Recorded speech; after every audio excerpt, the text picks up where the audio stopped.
Para los romanos era algo comúnmente aceptado que todos los seres humanos tenían un alma. Desde el emperador hasta el más bajo de los esclavos poseía un cuerpo físico y un alma divina. Las almas eran inmortales, pero no todas tenían acceso al Hades. Debían alimentarse, beber y, lo más importante, tener una tumba, su casa en el mundo de los vivos, la cual sería la puerta desde la que podrían obtener todos los alimentos que necesitaran en su largo viaje por el inframundo de camino a los Campos Elíseos. Esta es la historia de los excluidos de ese más allá, de los que nunca alcanzarían el paraíso. Bienvenidos a la historia jamás contada.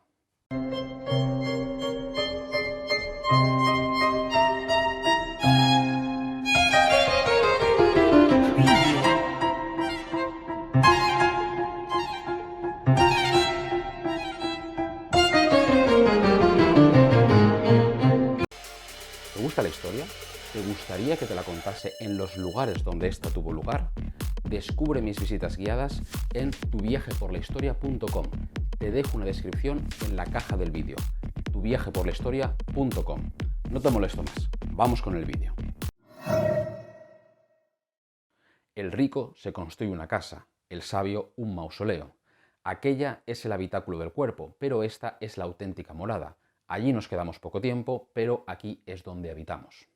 Los romanos amaban la vida y disfrutaban de ella, porque sabían perfectamente que ésta era corta. Los romanos también sabían que la mayor parte de su existencia la pasarían en el mundo de los dioses. A diferencia de lo que ocurre en las religiones actuales, los romanos no creían que tras morir el alma iba a acceder al otro mundo de manera automática.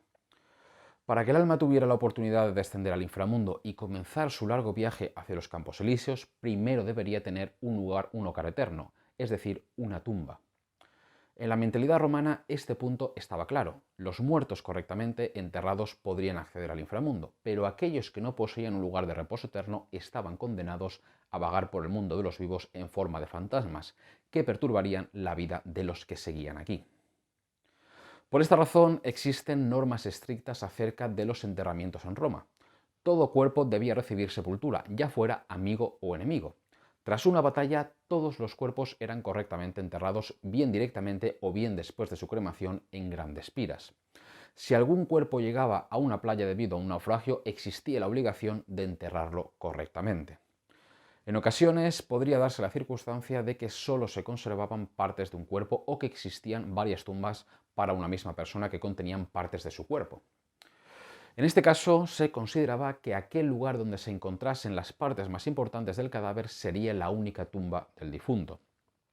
Para los romanos, la cabeza sería la parte más importante del cuerpo, así que el lugar de descanso de la misma sería siempre la tumba real de esa persona.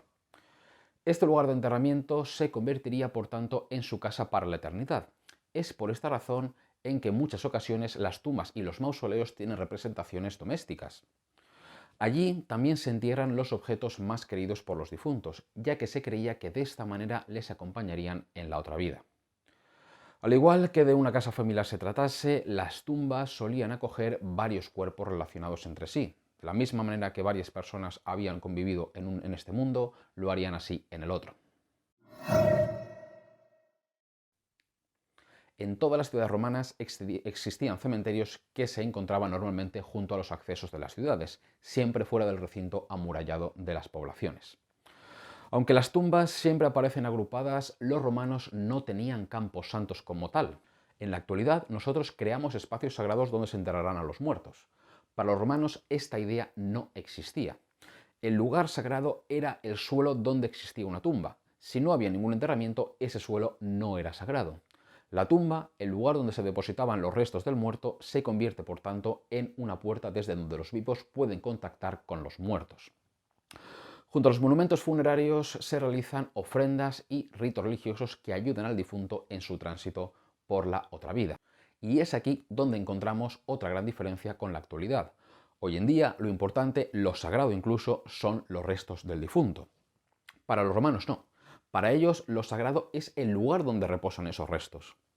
Las leyes romanas protegían los lugares de enterramiento, pero los restos humanos, ya fueran huesos o cenizas, no tenían ninguna protección legal. Los restos mortales hacían que el lugar fuera sagrado, pero los restos en sí no lo eran. El miedo a la destrucción de la tumba o incluso a la actuación de magos con partes de la misma o sobre las almas de las que allí reposaban fue quizá la verdadera razón de que los romanos creasen espacios destinados al enterramiento, los cuales en muchas ocasiones tenían incluso vigilancia. Otra de las razones por las que el alma se podría ver privada de su viaje al inframundo, condenándola a vagar por el mundo de los vivos eternamente, era un entierro negligente. Si el funeral, la cremación del cuerpo o el enterramiento no se había realizado de una manera correcta, siguiendo las normas religiosas, el alma no podría acceder al Hades y comenzar así su camino por el mundo de los muertos. Las cremaciones mediante piras funerarias eran especialmente sensibles a este hecho. Una mala combustión del cadáver o que de repente se apagase el fuego por una tormenta fortuita o que o por otra causa era un muy mal presagio. Otra manera de no poder acceder al Hades era si te devoraban las bestias. Si tu cuerpo no estaba completo debido al ataque de un animal, tu alma estaba condenada a convertirse en una larva o en un lémur. Y esto era algo que los romanos se tomaban muy en serio.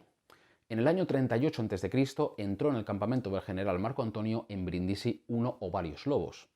Tras una noche de ataques, a la mañana siguiente aparecieron varios soldados mutilados. Solo esta razón obligó al veterano general a levantar el campamento y a situarlo en otro lugar por el mal presagio.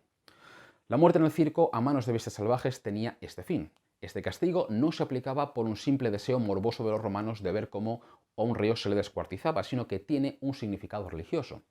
Los condenados a muerte de esta manera no solo recibían la peor ejecución posible, sino que de esta manera se condenaba su alma a no poder acceder nunca al otro mundo.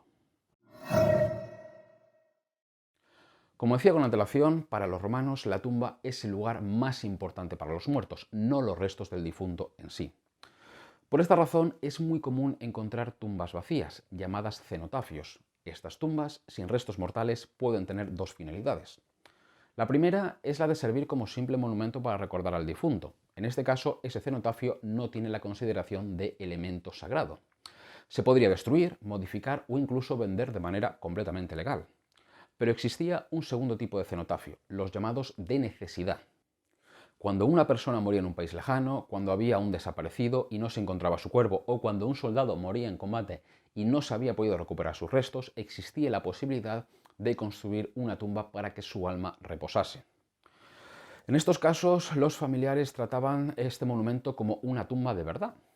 Depositaban allí ofrendas, realizaban sacrificios y cuidaban los alrededores con la intención de que el alma errante pudiese encontrar el camino hasta esa tumba y de esta manera encontrar algo de calma en su desdicha. La forma de morir era también importante en las posibilidades de un difunto de acceder al inframundo. Las muertes violentas dificultaban, si no incluso impedían, que el alma descendiera a los infiernos. Las ejecuciones violentas de los reos se realizaban por esta razón, con el objetivo de impedirles alcanzar la otra vida. Pero no solo los delincuentes tendrían vetado el acceso al Hades. Cualquier persona muerta de manera violenta quedaría excluida automáticamente del inframundo. Los suicidas, las almas de las personas que morían en accidentes como el hundimiento de un barco o las personas asesinadas tendrían muy difícil acceder al Hades. Y no solo eso, sino que esa muerte violenta les daría una fuerza especial en el mundo de los vivos. Existen multitud de relatos que nos narran cómo conocidos asesinos recibían la visita de las almas de sus víctimas, exigiéndoles justicia. A veces en visiones reales, pero la mayoría de veces en sueños, estas almas en pena aterrorizaban a los criminales hasta el punto de llegar a provocarles la locura. La mortalidad infantil estaba a la orden del día. Se calcula que en Roma entre el 30 y el 50% de las muertes se producían en una edad temprana. La muerte de niños y niñas era muy sentida por sus familiares. Existen multitud de tumbas con inscripciones que nos muestran el dolor por la pérdida de una vida a una edad tan temprana. Las responsables de arrebatar la vida a tan corta edad eran las parcas, 3 hermanas hilanderas a las cuales hasta los mismos dioses temían. Ellas eran las encargadas de decidir el destino de cada ser humano, cortando el hilo de la vida cuando lo consideraban oportuno. Los niños y niñas que morían en una edad inmadura no tenían vedada la entrada al inframundo, sino todo lo contrario. Al considerárseles especialmente puros, estarían más cercanos a los dioses. Pero esa pureza haría que su alma estuviese en peligro. Precisamente debido a esa pureza especial, sus almas serían especialmente valiosas para todo tipo de hechizos y encantamientos, ya que les confería un poder mayor. El asalto a tumbas de menores era algo muy común por aquellos que deseaban realizar algún tipo de sortilegio. Y no solo eso, también era muy común el rapto de niños para utilizarlos en todo tipo de rituales mágicos, una costumbre muy extendida en Roma, pero que también en otras culturas y en otras épocas históricas va a ocurrir. Entrar en el inframundo no te aseguraba descansar en paz eternamente. Del Hades se podía retornar al mundo de los vivos para vagar como un alma errante por el resto de la eternidad. Aquellos que perturbaban el descanso de los muertos lo hacían por dos motivos.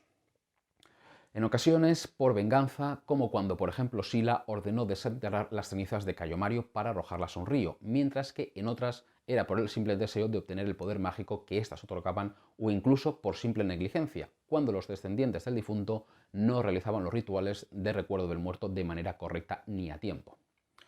Como vemos, la existencia del alma era algo muy real para los romanos, almas a las que había que prestar una esmerada atención si no deseaba que perturbase la vida de los vivos.